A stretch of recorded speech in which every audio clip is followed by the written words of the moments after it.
নমস্কাৰ শৰ্টকাট কি আজি 4 নম্বৰ ভিডিঅ' আজি আকৌ এটা ইম্পৰ্টেণ্ট শৰ্টকাট কি লৈ আপোনালোকৰ ওচৰলৈ আহিছোঁ কেতিয়াবা আমি ডেস্কটপত কাম কৰি থাকোঁতে ডেস্কটপৰ পৰা মাই কম্পিউটাৰ আইকনটো নোহোৱা হৈ যায় তেতিয়া আমি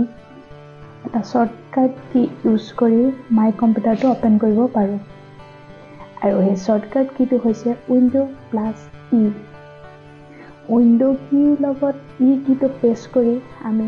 মাই কম্পিউটাৰৰ ভিতৰত সোমাব পাৰোঁ